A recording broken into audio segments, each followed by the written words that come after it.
Kabar tidak mengenakan datang dari keluarga artis kondang Nirina Zubir yang tengah mengalami kasus penipuan oleh asisten rumah tangganya sendiri.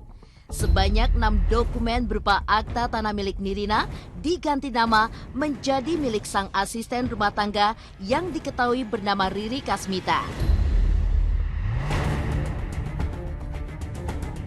Awalnya, Riri mengaku ingin membantu keluarga Nirina untuk membuat surat akta tanah baru karena dokumen lama hilang.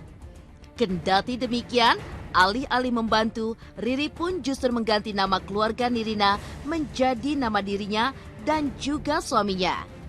Tak tanggung-tanggung, karena peristiwa tersebut, Nirina Zubir pun dan keluarga mengalami kerugian yang terbilang fantastis, yaitu sebanyak lebih dari 17 miliar rupiah.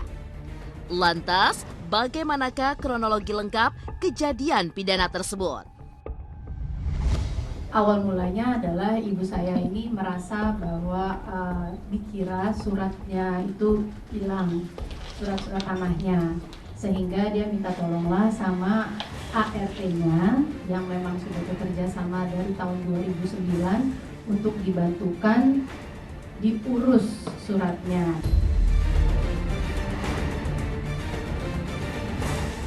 Alih-alih diurus, tapi ternyata kenyataan yang terjadi adalah dia diam-diam menukar semua surat yang diminta tolong untuk diuruskan itu dengan namanya pribadi.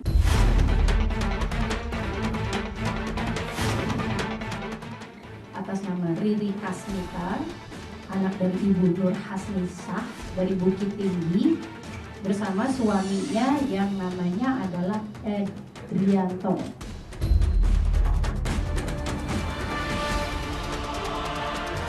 Jadi ada ke-6 surat itu diam-diam ditukar namanya jadi nama mereka.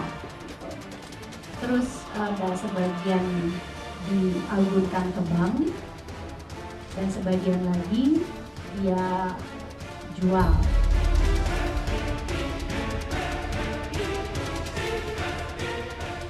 Sebenarnya saya ini ya, saya tuh tahu sendiri lah teman-teman, saya tuh nggak pernah ngehumbar angka ya. Cuman ya ini ya boleh deh, nggak apa-apa saya ungkapin, tapi ini kurang lebihnya adalah 17 miliar yang di Jakarta. Di Jakarta. Ada lagi di Putri. Masih ada lagi. Bahkan yang bisnis-bisnis sebelumnya yang uang ibu saya ada nota-notanya bahwa dipinjamkan, diarisankan, dijadiin modal untuk orang, itu belum termasuk.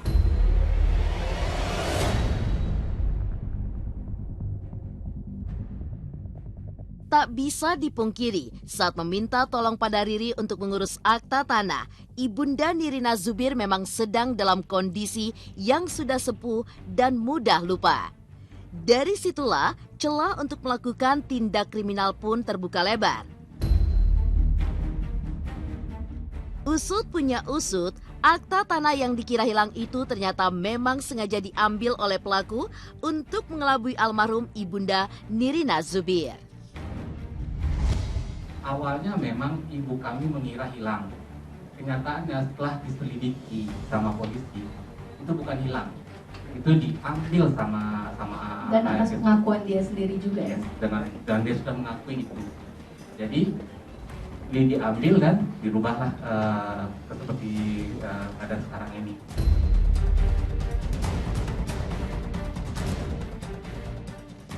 Jadi memang kondisi ibu saya waktu beliau minta tolong untuk disuruh minta tolong ngurusin suratnya, itu memang usia mama saya tuh udah pada usia yang ada lupanya, terus memang ya udah usia. Tapi yang saya kesal, maaf ya kalau agak emosional ya gitu, karena ibu saya sudah meninggal 2 tahun yang lalu, dan berat buat saya karena saya tahu ibu saya itu meninggal tidak tenang. Tak pelak, uang haram hasil menjual aset milik keluarga Nirina Zubir itu pun ternyata digunakan pelaku untuk membuka bisnis penjualan ayam beku. Siapa sangka uang hasil menipu keluarga Nirina itu kini menjadi bisnis beromset tinggi dengan 5 cabang di beberapa daerah. Lantas benarkah Nirina tak hanya melaporkan pelaku atas tuduhan pemalsuan surat, melainkan pencucian uang melalui bisnis ayam beku tersebut? Dan dugaan kami adalah akhirnya uang-uang itu dipakai untuk modalnya dia untuk memiliki sekarang bisnis ayam yang cabangnya sudah melebihi dari 5 cabang.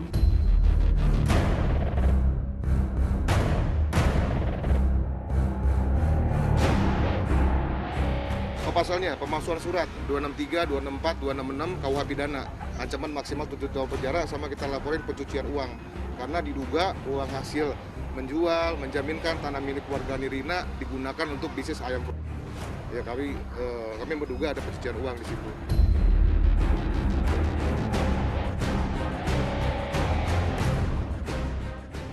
Tak disangka, Nirina Zubir sebenarnya telah melaporkan kasus penipuan yang ia alami tersebut ke pihak berwajib sejak Juni 2021. Kini telah ada 5 tersangka dan 3 diantaranya telah resmi meringkuk di balik jeruji besi. Dengan nafas tersekat, Nirina pun mengungkapkan kekecewaannya pada sang asisten rumah tangga saat membacakan daftar pelaku. Sebenarnya proses ini kan juga udah lumayan lama ya kami pribadi urus gitu, karena pertamanya kita juga selalu berpikir bahwa kita bisa menyelesaikan ini secara kekeluargaan. Kembali lagi, kalau kita bisa selesaikan kenapa tidak gitu kan, tapi ternyata niat baiknya tuh nggak nyampe ke dia dan dia juga sepertinya tidak ada niat baik juga gitu. Akhirnya ya udah, kita akhirnya meng-hire lawyer dan mengumpulkan bukti, dan ternyata ya terbukti bahwa dia memalsukan surat-surat ibu saya dengan saya yang atas nama saya aja itu tanda tangannya palsu. Kita udah bawa ke lab krim semuanya dan sudah membuktikan bahwa itu non identik.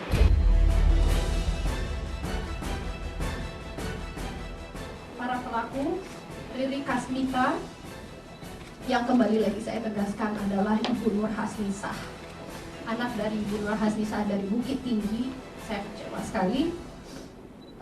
Bersama suaminya tersangka Edrianto dan juga PPAT Farida telah dilakukan penahanan terhadap mereka berdua.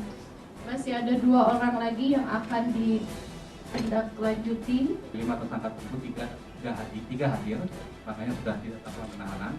2 lagi tidak hadir dan sedang diproses untuk melakukan penahanan juga.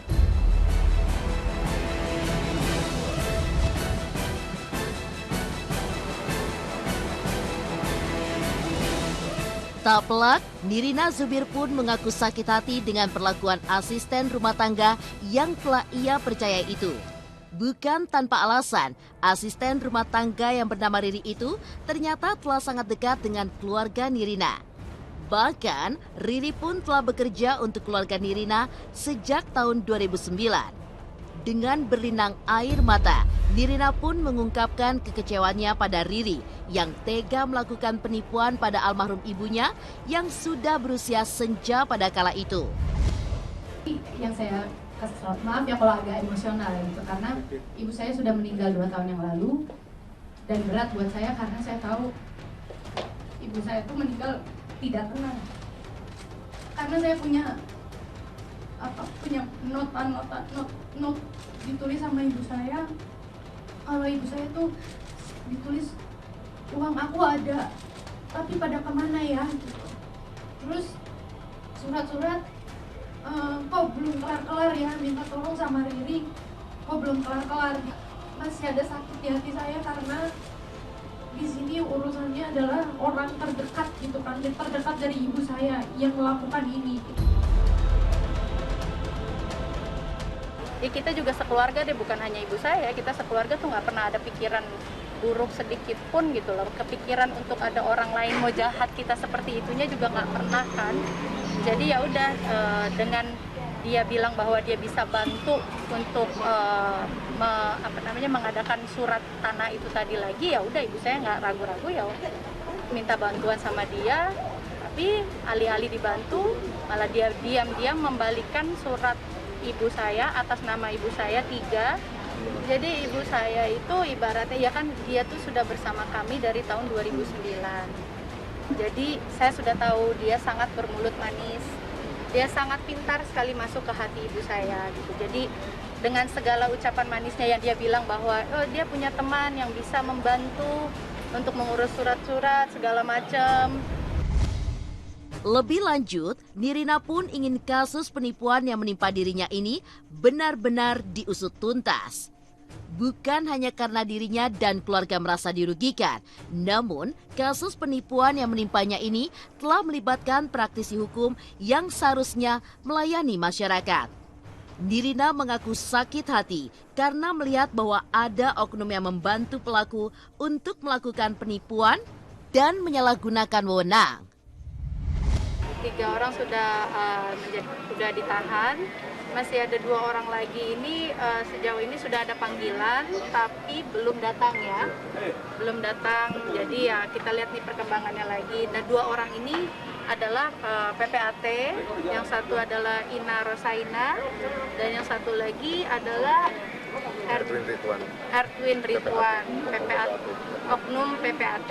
Jadi dua-duanya adalah perwakilan dari Jakarta Barat. Jadi ya kita nunggu lagi prosesnya. Itu Ya, karena seluruh properti yang kami permasalahkan itu terletak di Jakarta Barat. ya. Jadi karena Farida itu tidak punya kuasa untuk menghandle Jakarta Barat, jadi dia kerjasamalah dengan 2 orang PPAT yang berlokasi di Jakarta Barat itu. Nah, yang kita ketahui ternyata waktu dia minta tolong ini dia menggunakan kenalannya notaris tadi, PPAT atas nama Farida dari wilayah Tangerang itu, dan juga 2 orang lainnya yang menjadi bantuan dari Farida itu. Dan saya pengen sekali kasus ini dikawal dikarenakan ada sangkut pautnya dengan orang-orang yang mengerti hukum tapi menyalahgunakan wewenangnya mereka gitu loh. Adalah notaris di sini yang menurut PPAT, menurut saya di sini adalah menyalahgunakan kewenangannya mereka.